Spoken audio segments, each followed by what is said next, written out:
Hey, grab your favorite cup of coffee and sit back, cause today I'm gonna show you why the 70-200 2.8 G Master lens is a must-have lens for every professional photographer.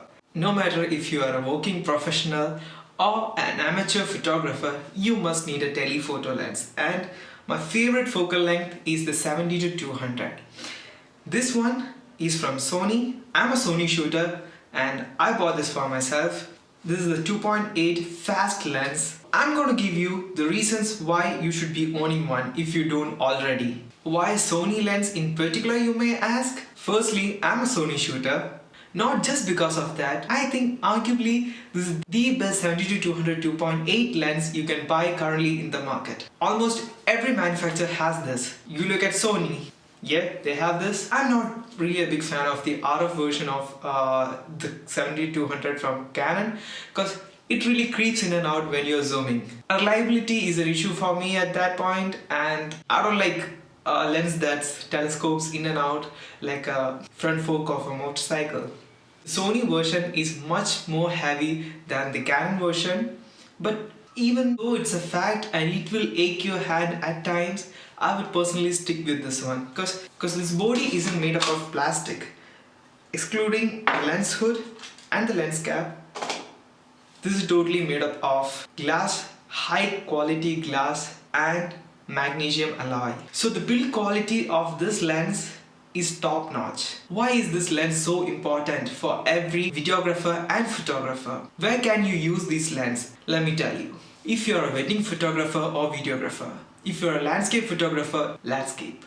Oh yes, you heard me right. Let's make things clear from the landscape perspective itself. When you want to capture a wide landscape perspective into one frame, what would be the first lens you would be going for? You would be most probably going for the wide angle lens. The 16-35 is a common range. 16-35 lens is a great lens of choice, great focal length. Even I have one from Sony, the 16-35 2.8 GM version, which I'm currently recording on. You're seeing me talking this through this lens. And yes, I always used to carry the 16-35 2.8 lens in my camera bag.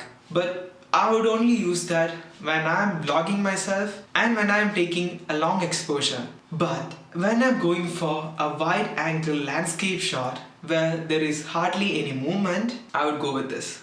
What I would do is, I would turn it to the portrait mode, take a series of 5 or 6 pictures in portrait orientation, then I'll go back to my Lightroom. That's where I would stitch all these images together. Creating one final image would be much more pleasing than a wide angle single shot can make. And I'm going to tell you why it's like that. So now you might be thinking, using just a wide angle lens is a much more easy. You don't have to deal with the post processing. Yes, it's not that easy. Just clicking the photo and going back. But let me tell you this, it's not that difficult too. By just a few clicks inside the Lightroom, you can just stitch them all together. The Lightroom will do that for you. And if you do so, you will be ending up with such a beautiful panorama, which I'm a big fan of. The reason behind that is the compression you get from a telephoto lens. Compression is a key thing when you are capturing landscape photos. When you are trying to shoot the whole picture in a wide angle lens, the foreground looks to be a lot nearer and the background would be stretched so much further apart, and which I don't think it's that pleasing. Let me try and demonstrate that with my hand. If I stretch my hand is nowhere near the camera, but still, it's so much near and my face is stretched a lot back. Actually, I don't have the longest hand in the world. My hand is so near me, yet it seems to be a long apart. That's the thing which happens even when you're shooting landscape photos. To summarize the whole thing, a panorama using a telephoto lens, in this case 70-200, would give you a much better image, much better compression than a wide angle lens would give you. So for that reason, I would suggest every landscape photographer to at least try this. Rent a lens from one of your favorite stores and try it for yourself and see if this works for you. And I'm pretty sure if you try this once, then oh yes, you would be definitely buying this. So now for the amateur photographers and videographers out there, I still recommend getting a good quality lens. If you have an option to buy a top of the line camera body, or you can get a mid-range camera body and go for an expensive lens, I would highly recommend you to go for the lens, because glass, that will stay with you for a long time. Think about it.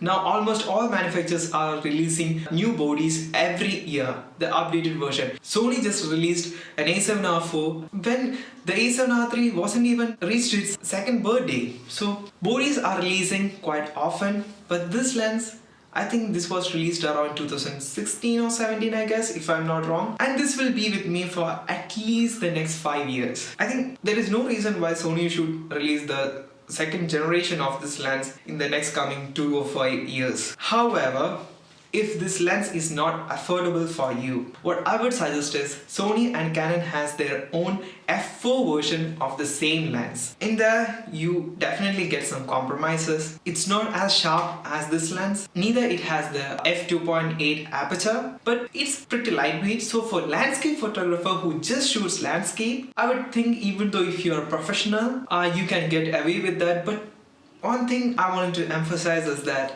it's not as sharp. So in a landscape photo, you really need sharpness. Oftentimes you end up cropping up the image, and if the image is not sharp, then that's a bummer. So apart from that, you won't be getting wrong opting for the f4 version of the lens. Sony has an amazing f4 lens of the 70-200 2.8, so I would highly recommend that. When it comes to wedding photographer slash videographer and the portrait photographer slash videographer, I think this is the best choice you could ever have. Yes, it's expensive, but for the works which you would be doing with this lens, I mean, you can pretty much justify the price which you are paying for this lens. And why a wedding photographer, videographer should invest in a 70-200 2.8, that's what I'm going to tell you right now. Think about it. You're in a scenario when bride is walking down the aisle and you're way back. You need to get a close-up image of her, you need to get her full size. So what would you do? You cannot do that with a 35. You cannot even do that with an 85. That's when you need to grab this one, this monster, and zoom in all the way to 200, getting her in full. While she walks closer to you, you can zoom out and and it is more important for the videographer, because you cannot just run here and there while the bride is walking towards you. You can just tuck your elbows or maybe set your camera in a tripod, and steadily you can zoom out while capturing each and every moment. So those are the reasons why you need to have a 70-200 focal length in your wedding day camera bag. If you are a professional photographer and you are getting paid for your job, then there is no other option for you. You need to get the best of the best with honors, sir. This is expensive. This lens is way more than 2,000 US dollars. In India, it's 2,30,000 rupees. Yes, it's very expensive. But the amount of quality, the sharpness which you are getting with this 70-200 2.8 is impeccable. It's so sharp, edge to edge. This has an awesome build quality, and most importantly, for me at least, this lens won't creep in and out while you're zooming. So combining all these things and the build quality of this lens, I wouldn't mind spending that much money on a 70-200, because this lens comes with me everywhere I go. Even though it's heavy, it's around 1500 grams. So this is not a joke. Yet I carry this on my back, which shows that how much I love this lens. Another reason why you should be going for the 2.8 version rather than f4 is because of the sharpness, which is a subjective topic, so I'm not getting too into it. Some would say that the skin should be a little on the softer side. Some would be saying that, oh no, you need to get the absolute sharpest one. Me personally, I need the sharpest lens. Because in the post, if you want, you can drop down the sharpness, but you cannot increase the sharpness when all you have is a soft picture. You cannot sharpen that later. Another reason, and that's the most important reason why you should be investing in a 2.8 lens rather than going with f4 if you're a wedding photographer, and that's nothing but the amount of light hitting the sensor.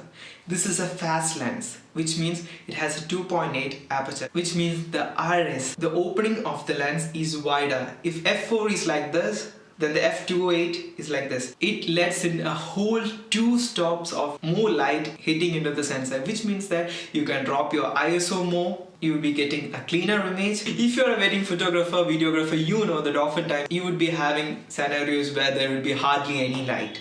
It will be a low light situation more often. So having a lens which goes down to 2.8 in a wedding ceremony, you better have this.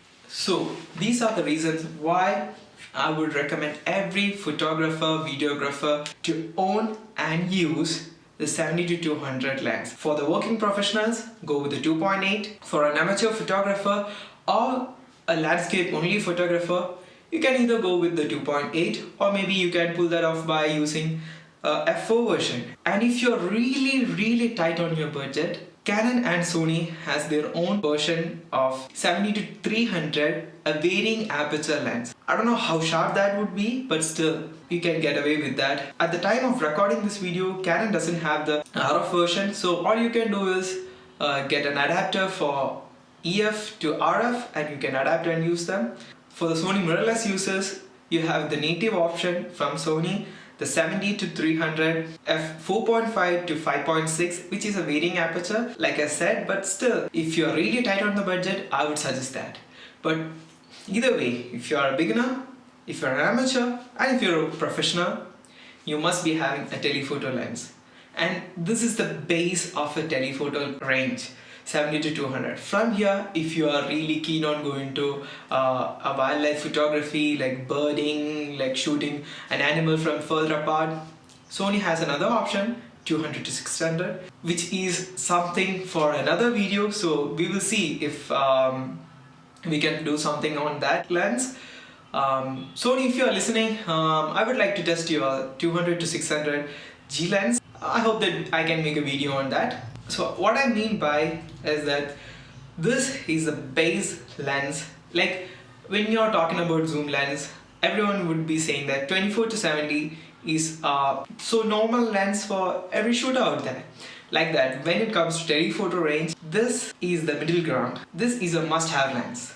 Then you can analyze at what focal length you are staying at the most. If you are staying at maybe 200 more often, then that means that you might be needing for another 200 or maybe 400 millimeter longer than this. In that case, you have the option of 100-400 G Master lens from Sony. I would rather prefer the 200-600 G lens, which is slightly cheaper than the 100-400, but it gives you that extra reach. And yes, the most important thing, the lens don't creep, and which I really appreciate. So these are the reasons why I would suggest you to buy or try using at least a 70-200 2.8 lens. So that's it for today. Hope to see you guys soon with another video. Till then, stay tuned, and if you would like to see the pictures I have photographed using this lens or maybe anything for that matter, follow me on Instagram. If you like this video, give me one of these. Stay safe and see you guys. Bye bye.